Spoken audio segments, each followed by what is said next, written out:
Hey everybody, this is Rydo and we're back to Hearthstone. So we need to do Druid and Rogue victories, but we also need to do Shaman cards. So let's go back to Shaman 8 cards first and play that. And then victories, we'll see what we can do. I really am kind of short on things to talk about, and I need to go 30 minutes in this recording. Well, I want to at least. No real need. Nobody's got a gun to my head or anything like that, but it's what I prefer to do. So I don't know how I'm really going to stretch all of this out. And even when I stretch all of this out, if I stretch it out to 30 minutes, I'm not sure I'm going to have all the things recorded and done. All the quests done. That's what I mean to say. Yes. Man, I get the words messed up in my head sometimes. I think a little bit more in Hearthstone than I do in other things because I'm not directly talking about what I'm looking at. So I have to ignore and not pay attention, which last recording it seemed I accidentally played a level that I didn't need to. Played a game I didn't need to.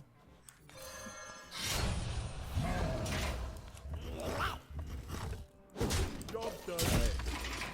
So 1-2 Switch for the Nintendo Switch has announced that it has 28, and I put here in parentheses, short games. So those 1-2 Switch games are the games that they're mostly encouraging you not to look at the screen at all, that there's nothing on the screen, and what am I supposed to do here? Let's do this. Kill this. End it in return. So I'm not super interested in 1-2 Switch. I don't think very many people are.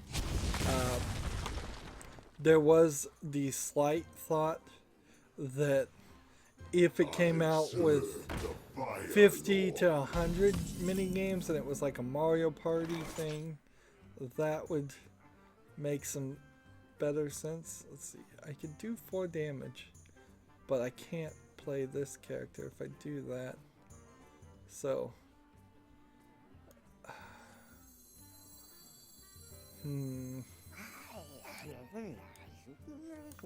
let's do this. And that didn't work, so this.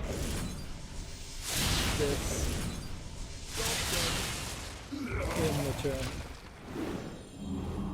That didn't work exactly how I was hoping, whatever.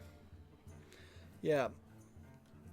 The Nintendo Switch's lineup just doesn't seem like it's got anything it could do to really improve upon itself. It's... Should I do 3 damage right now? No, I'm just going to turn. Unless they announce a bunch of new things, I don't know what you can do. Backwards compatibility would probably help a lot, but that too would be something we'd have to do. Deal 4 damage to a minion. Deal 3 damage to this guy. In the turn.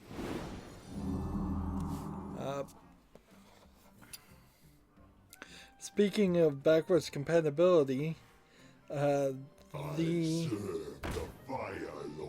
Phil Spencer is leaving the door open to PC emulating Xbox 360 games.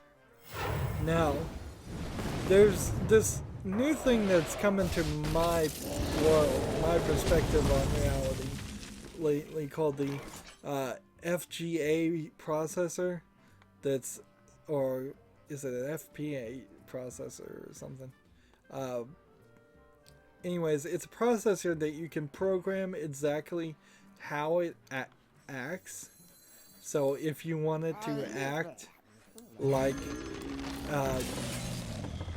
act like the NES circuitry. You can program it exactly like the NES circuitry.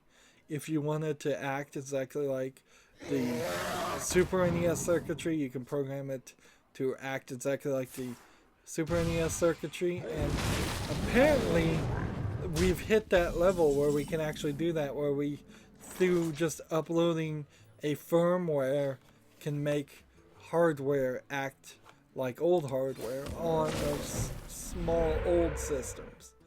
But let's be a little realistic here. That's not going to it's not going to work for modern PCs processors right now, because they're not FPGA processors. So you're talking, we would have to have a complete revolution in PCs. So then the PCs wouldn't be anything like PCs are now. So they would have to have this FPGA processor. And the only use really for the FPGA processors at the moment is kind of for emulation of old systems. So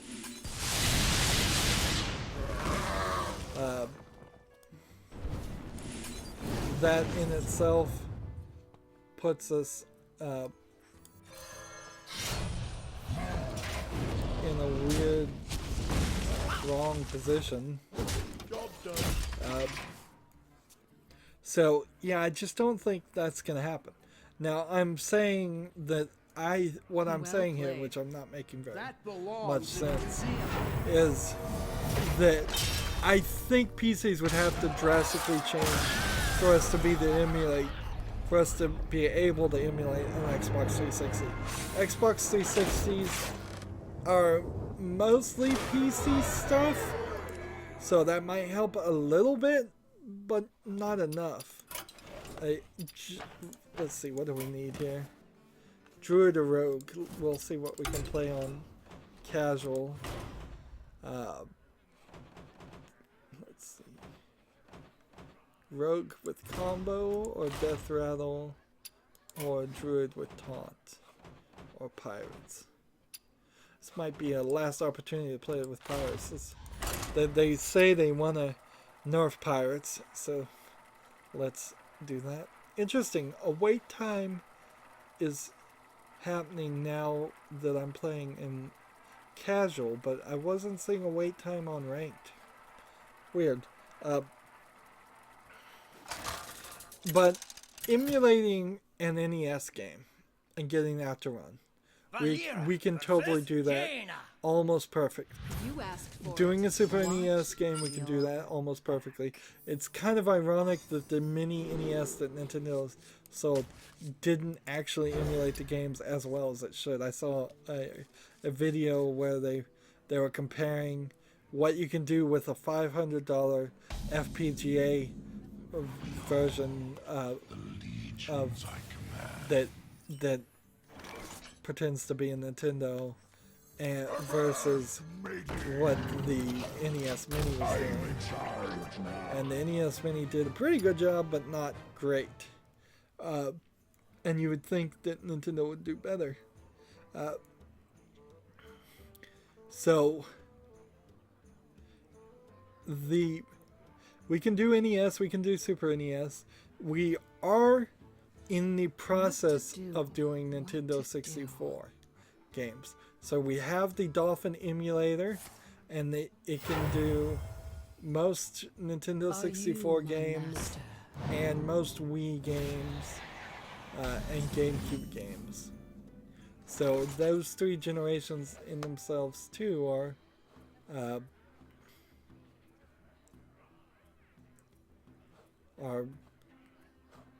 working on a small level. But here we go. Comparing the GameCube to the GameCube, I would say is probably weaker than the Xbox, and things weren't running great at the start, I hear, for the Xbox.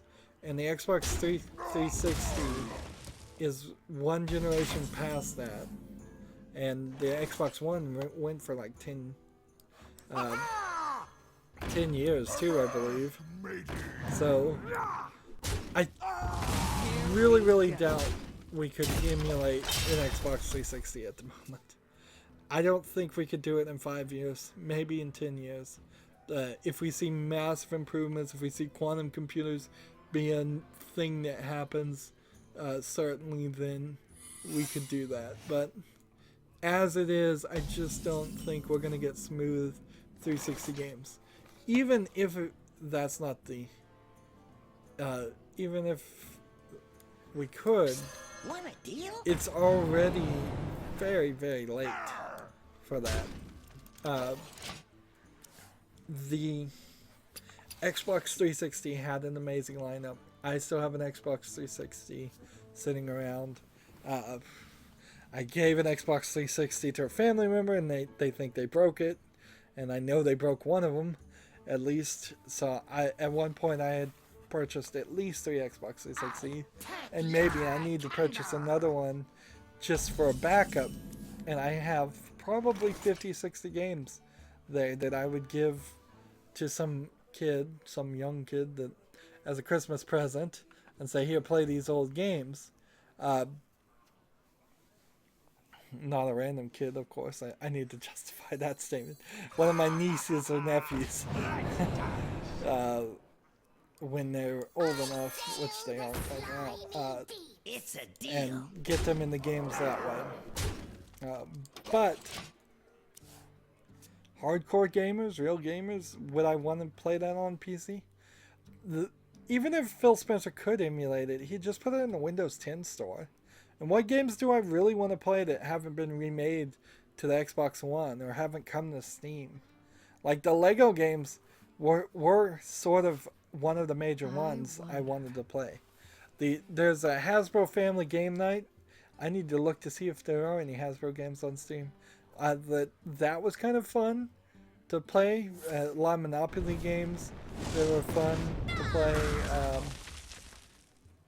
But maybe Bayonetta 1 came on the 360. I don't think so. Maybe. I don't even remember.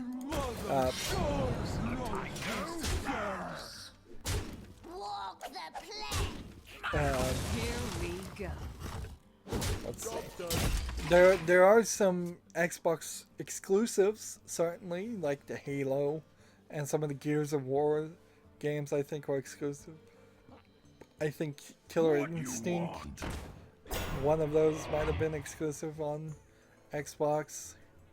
But as I try to rack my brain for the other games that came on the 360, of the ones that haven't come to Steam and are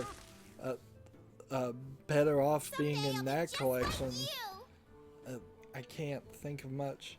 In the same way that I did have a PlayStation 3, even though I didn't play it very much, that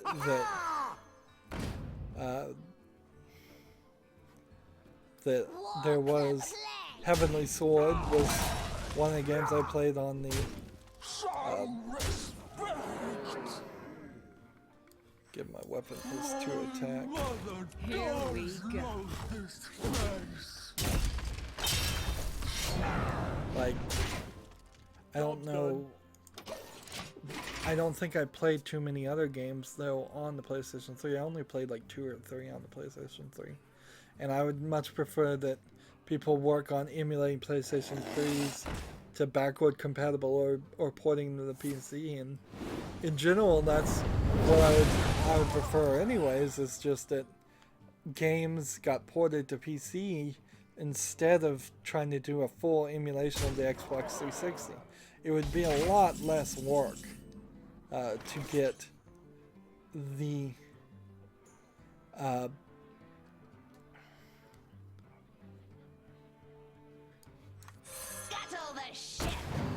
it would be a lot less work to just port over the few games that matter on Xbox 360 than to get full backwards emulation. In a similar way, it's like, what on the Xbox One would you really want? What on the PlayStation 2, the PlayStation 1, would you want that hasn't been remade or made a better version of it? I'd love to see the list of the long-awaited games that we'd like on PC, but it's not that long of a list. There's just some major holes of old PC games that don't run anymore. Darn it. If I kill this guy, I'll just get 2-1 slime. Walk the plank. So I should probably kill them anyways. But I'm glad he's not just. I'm also glad to say, I mean, that's really a non-response too. It's like, I never rule anything out.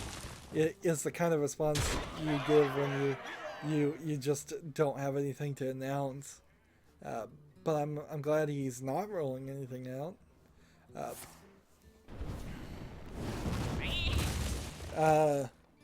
Apparently, Netflix is making a series of Castlevania, which is interesting. I mean, it certainly is interesting. I don't know what else you can really say about it. Oh, well. Let's see if this Here wins. we go. All realities, all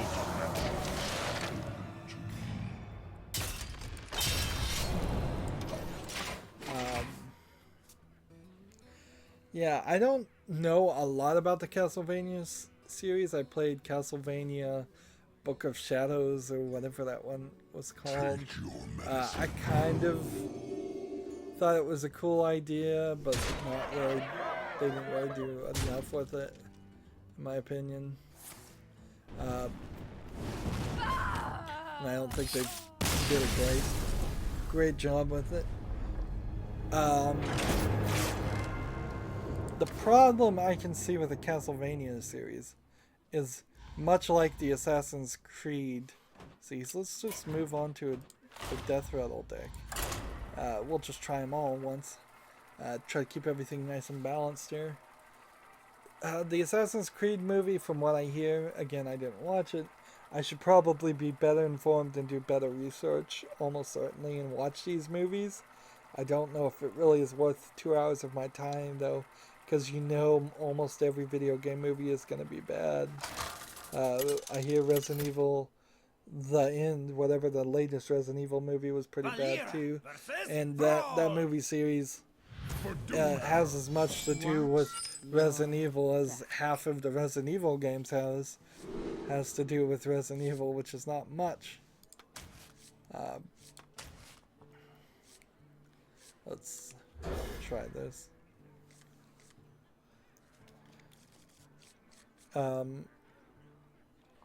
So yeah, in the Assassin's Creed movie, to get back on topic, they kind of just didn't want to show the past stuff, and they just wanted to have a movie around the name Assassin's Creed, and I can't help but think maybe that's the case too with the Castlevania Netflix series. Netflix, in particular with their original series, is up and down. Some of their original series are great. Some of their series are awful to me. Perhaps they are catching incredibly different markets with some of them, but I don't believe that's the case. I think what's really happening is that they're having some winners and they're having some losers. When I think about the Marvel series, I feel like Daredevil season 1 was good, and Jessica Jones was a little bit worse than season 1, and then season 2 was a little bit better than Jessica Jones, but nowhere as good as the first season of Daredevil. And then Luke Cage, I felt, was terribly bad, but I also recognize that it really probably wasn't even made for me. I just don't think that you can do too much with an invincible guy. the fight scenes in particular, I felt like were just not filmed the way they should have been. If you're gonna make a show about an invincible guy, I think you have to show him just taking a bunch of punches and not getting shot with a bunch of bullets.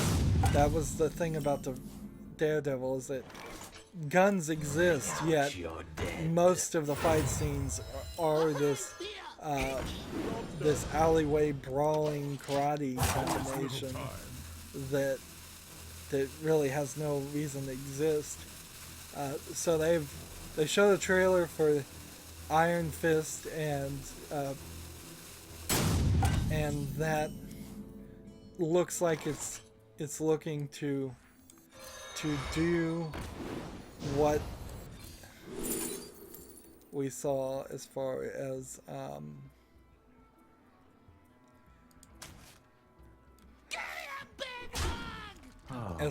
Daredevil season 1.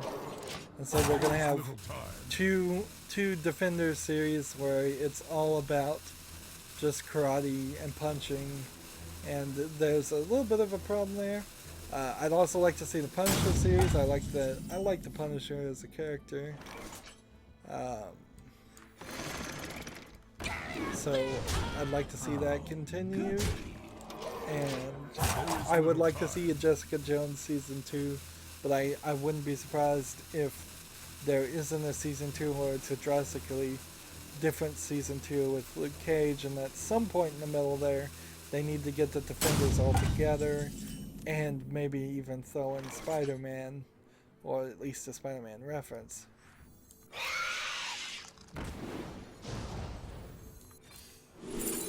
Let's see. Return this to your hand and summon a 4/4 Nebulon. I'll just stick with this. I can't do that. Oh, Just keep on playing until we win. there's little time. So let's move on. Mouse and keyboard users are destroying controller users on Overwatch. Controller users on consoles. So they chose to not segregate the audience in Overwatch, from what I understand. And because of that, Here we go. they're definitely having an issue with mouse and keyboard users being a lot better at first-person shooting, obviously. That's always the case. Preferably, if I need a mouse and keyboard to play a game, I kind of don't like that game. I prefer to use the controller, but I'd also prefer to play games that are not that pro level of challenge anyway. So I'm not one of those players. And I believe, at least in Overwatch, if not all games on consoles, you can plug in a mouse and keyboard now. I think you can. I could be wrong about that, but let's stick with the winner here. Like, I think on the Xbox One and the PlayStation 4, you can plug in a mouse and keyboard and play it. So it's not really like you have a disadvantage. It's just, would you actually choose to do that? And you may still have more latency or issues compared to a PC, because PC computers are going to be superior. They're going to have faster RAM, faster graphics cards, all of those things, faster internet. Probably because if you can afford a more expensive PC, you can probably afford a more expensive internet. Somebody on the gamer group on Facebook that I follow was saying they wanted to live out of a bus and have internet, and he was trying to get the latency below 30 milliseconds, and I don't know why particularly was so obsessed about getting it below 30, because I've heard anything less than 100 is probably fine for a game. I could be wrong about that. I don't get into that at all. But but 30 seems pretty low. I mean, I wouldn't imagine you can get it much lower than 20 even if you're right in the middle of a city next to the ISP provider, because I imagine the hardware on the ISP's side is just going to be slow. So semi-jokingly, I said, well, if you're going to live on a bus, just park your bus next to a place with free internet, free Wi-Fi, and then that's your problem solved. And that's about all I could say to him. Seems like a silly thought, really. If you're going to live on a bus, how are you getting the electricity to play your video game? But there is some realness to that issue, though. People do sometimes live out on farms. Some people do sometimes live in really small cities or the edge of cities where they aren't allotted internet. Here we go. And then they are on satellite internet, which is incredibly high on the latency because it has to go all the way to a satellite and back, and it's incredibly slow and limited. So some of the people in the United States definitely have incredibly slow internet, whereas most people in the United States have slow internet compared to what we could have and what other countries that are smaller have. Here we go. Gears of War 4 updated with 2 remade maps. What this interests me is I don't remember when Gears of War 4 came out, but I think it was only like 2-3 months ago for me. It just kind of came and went. I think Gears of War 4 is on the Windows Store. Maybe it's not on Steam, and that could certainly have explain why it didn't make a huge splash in my mind. Job's done. Shouldn't have done that. Darn it. And it's a little surprising that they're still supporting it and still trying. I've made the same argument that it's kind of surprising that Dishonored 2 and Deus Ex Mankind Divided, which are 4 or 5 month old games, are still getting a little bit of updates, a little bit of tweaks, and a little bit of patches. Some of it just to get it to run better, some of it to just keep it in the mental mindset of people. Let's see. This.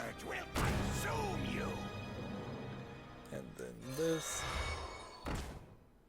And then this.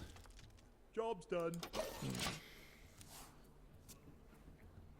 So there's not really anything to say about that. It just seems like we kind of are in a little bit of a rut, but nowhere as bad as the rut we were in previously as far as video games. Because it felt like there was nothing new coming out for months and months. Particularly around the Christmas season, there seemed at least a month straight of nothing worth covering. But even before then, all of 2016's first half of the year was very, very short on games, or at least it felt like that. And we're still kind of feeling some of that, but not as bad. Let's do this. Take this. Job's done. And that. The Samsung battery factory has caught fire.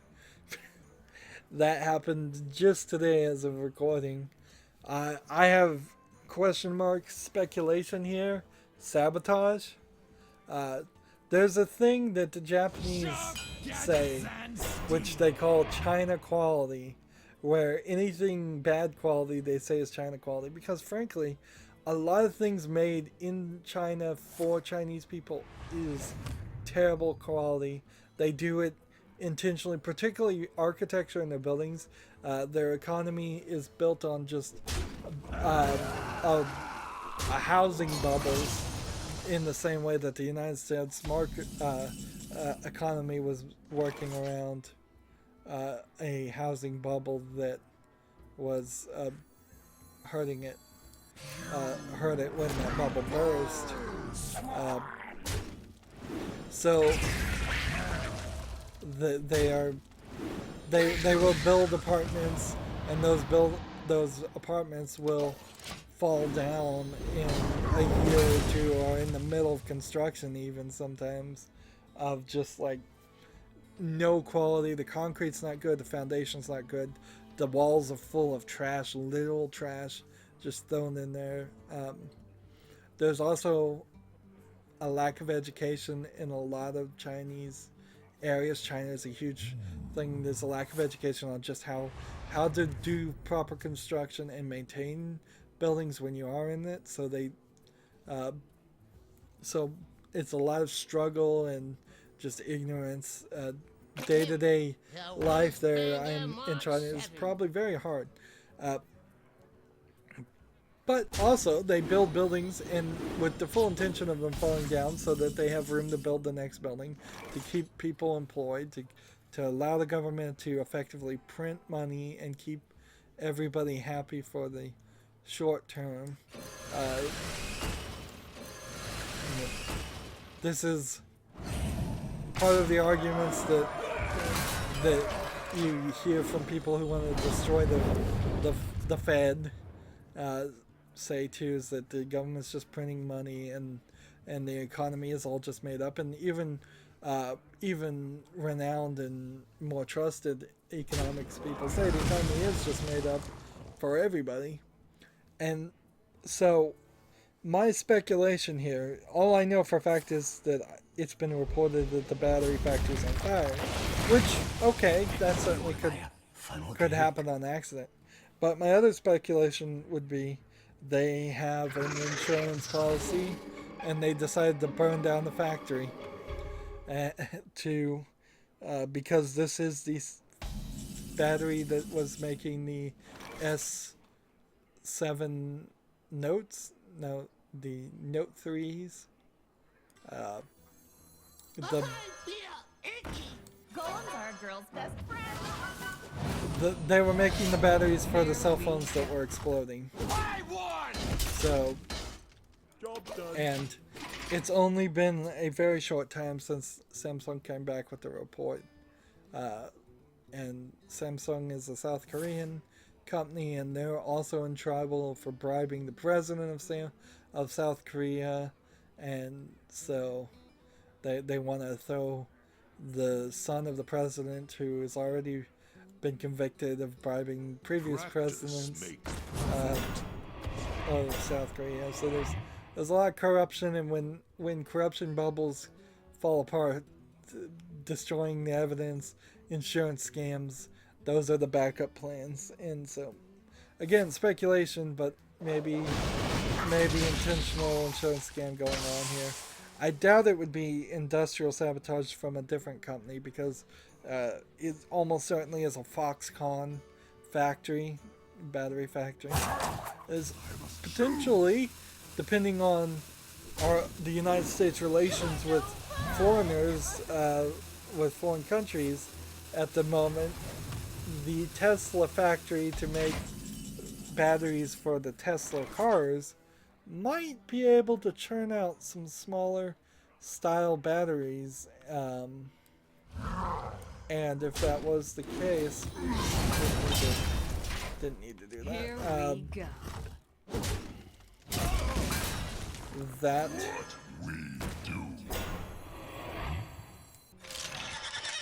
let's go ahead and take this one. That would potentially, maybe if the Tesla battery factory could get the prices down, it would be kind of cool. Behold, if we were building cell phones with products we actually made in the United States. But at the end of the day, that doesn't really create too many jobs, because all of those things are done by automation anyways. There was a story recently where Foxconn did replace an entire factory with robotics, and was a huge success, except for the fact that it put all of the people who were working at that factory out of a job. And some will say that's the price of progress. Some will say that it's the beginning of the end. Probably both are true.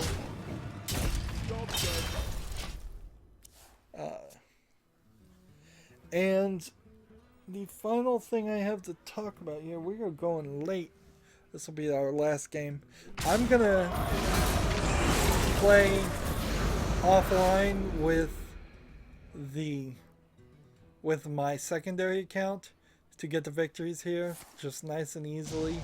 So I'm gonna cheat since that opportunity is available to me this week, and that will work out nice as a time saver.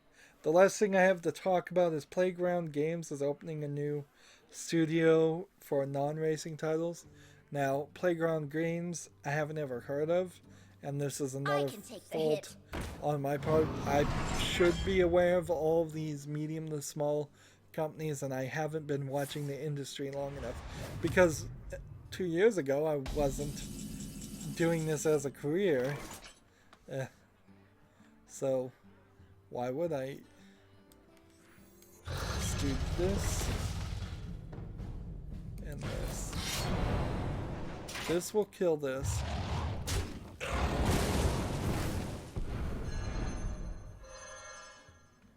And I can kill this one with this one, or I can attack with this one. Sustenance. Here we go. I should have killed this one. That was a bad play. Oh well. So, what gets me about Playground Games, as far as I can tell, is Codemasters made racing games. Some of the people that worked at Codemasters made Playground Games. Now they're making a new company to make a non-racing game. And some of the Codemaster games, like Dirt 3, were taken off Steam, but Dirt 4 is coming out. I need to play that Rally Car game, and I'm probably going to do a bad job at it because I don't know much about Rally Car racing other than a few things I've seen on Top Gear, which I've started calling the new show, instead of just calling it the Grand Tour, which is on Netflix Prime. I'm just calling it the Car Guys now. So I just say, hey, I'm going to watch the Car Guys. But yeah, it seems like Playground Games is just Codemasters under a different name, in some attempt to get rid of some undesirable person at the top, which is often the issue and the problem with the video game industry, is companies get bought out or somebody gets put in charge that other people don't like, and people in general can't get along in this world, but artists are particularly famous about not being able to get along with each other, or people. Here we go. This should give me the victory here. Unless he can do 6 more damage to my face. The brass knuckles. That's an interesting one. I wish I had that. After your hero attacks, give a random minion +1/+1. That is nice. What now?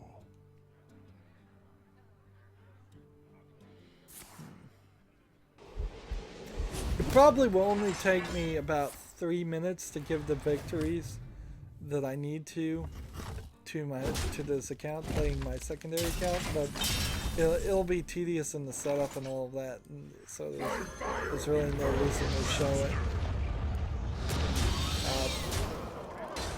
Suffice it to say, I'll just challenge myself and then play to victory. I won't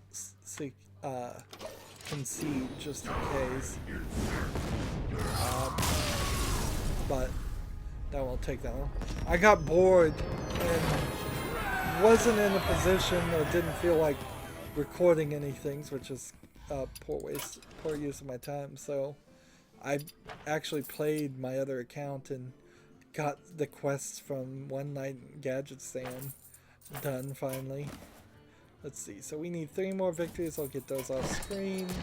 Nothing has changed here yet, but it very well may change pretty soon. I wouldn't be surprised if we see the Grand Tournament disappear in a month or so. And we're at 6,465. I'd like to be at 10,000. That would be nice. And we have 520 dust right now, and I want to get up to 1,600 dust and have all of the legendaries of the classic set. That's going to be it for this recording session. We've gone a little long. As always, I ask you to like, share, subscribe, comment, and watch every second of my videos. If you want a friend or follow me on basically any social media sites, there's a whole bunch of links down below. Thank you for watching. Have a good evening.